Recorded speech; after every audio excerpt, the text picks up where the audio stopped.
حضرت بایزید بستامی کہتے ہیں کہ میں نے اپنی ماں کے آگے ہاتھ جوڑے، میں نے کہا امی تجھے راضی کروں یا رب کو راضی کروں؟ تو اپنے حق مجھے معاف کر دے، اللہ کو میں راضی کر لیتا ہوں۔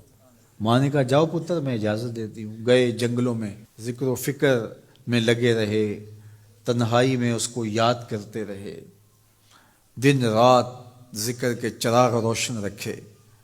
12 سال گزر گئے حق کی تلاش میں۔ ایک دن واپس بستام کے قریب سے گزر رہے تھے، خیال آیا چلتے چلتے ماں کو سلام کر جاؤں۔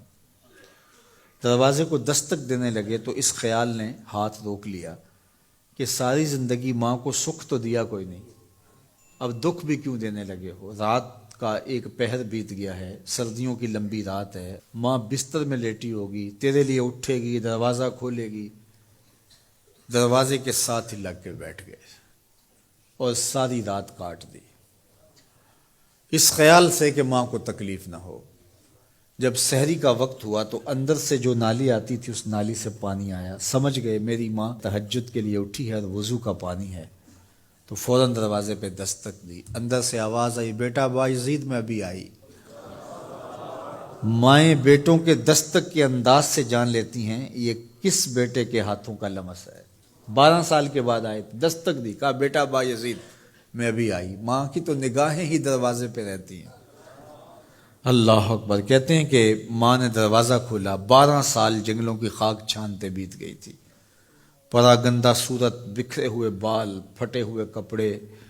میری ماں کی جب نگاہ میرے پہ پڑی تو اس کی چشمان سے موٹے موٹے آنسو ٹپکنے لگے، اور اس نے ایسے ہاتھ پھیلا کے کہا مالک میرا بیٹا بایزید تیری طلب میں نکلا تھا، تو نے ابھی تک اسے اپنا قرب نہیں دیا۔ حضرت بایزید بستامی کہتے ہیں 12 سال کی ریاستوں سے جو کچھ نہیں ملا تھا ماں کے اٹھے ہوئے ہاتھوں سے مل گیا۔ میں نے کہا مالک میں تجھے کہاں ڈھونڈ رہا ہوں، تو کہاں موجود ہے؟ تو ماں باپ کی رضا اللہ کی رضا کا دروازہ کھولتی ہے۔ جن لوگوں کے ماں باپ ناراض ہیں اور وہ جا کے پیر صاحب کی خدمت کرتے ہیں، اور میاں ماں کے قدم چومو، باپ کی ٹانگیں دباؤ، ان کی خدمت کرو، تمہارے پہلے مرشد وہ ہیں، ان کو راضی کرو، پھر کسی شیخ کامل کی صحبت میں آنا، دیکھو کیسے دل کی بند کھڑکیاں کھلتی ہیں۔ ایک مرشد تو ناراض کر رہا ہے اور دوسرے مرشد سے تمہیں کیا ملے گا؟ تو راستہ یہیں سے کھلے گا۔ والدین کو کبھی ناراض نہ کرو، والدین کو کبھی دکھ نہ دو، والدین کو کبھی تکلیف نہ پہنچاؤ، اور والدین کو بھی چاہیے کہ اپنی اولاد کو اپنا نافرمان نہ بنائے۔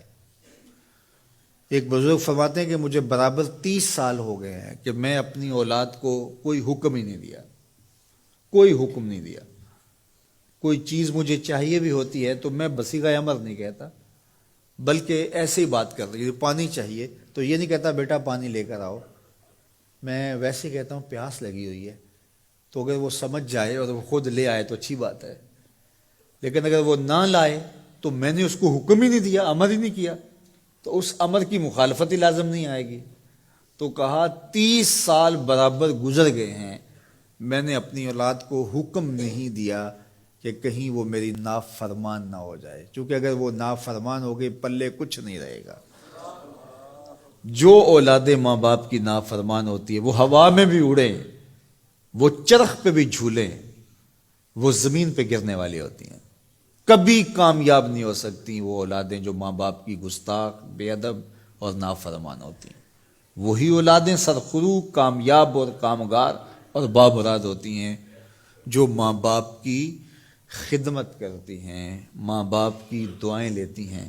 وہ ایک بچہ ماں باپ کے پاؤں دبا رہا تھا، تو ایک بچہ ایک بر اعظم میں، دوسرا دوسرے بر اعظم میں، تیسرا تیسرے بر اعظم میں بڑے بڑے کاروبار کر رہا تھا۔ تو کوئی اس کا دوست ملنے آیا، اس نے کہا کہ اس نکمے کو بھی کہیں بھیج دو، فلاں جو ہے وہ یورپ میں ہے، فلاں امریکہ میں ہے، وہاں اتنی بڑی کمپنی اس نے کھولی ہوئی ہے، اس نکمے کو یہاں بٹھایا، اس کو بھیج دو، یہ تو نکمہ کسی کام کا نہیں۔ کہا یہ نکمہ ہی تو میرے کام آ رہا ہے، کہ نکمہ ہی تو میرے کام آ رہا ہے۔ تو اولاد خوش نصیب ہے کہ اپنے ماں باپ کی خدمت کرے، اور ان کے ساتھ حسن سلوک کرے۔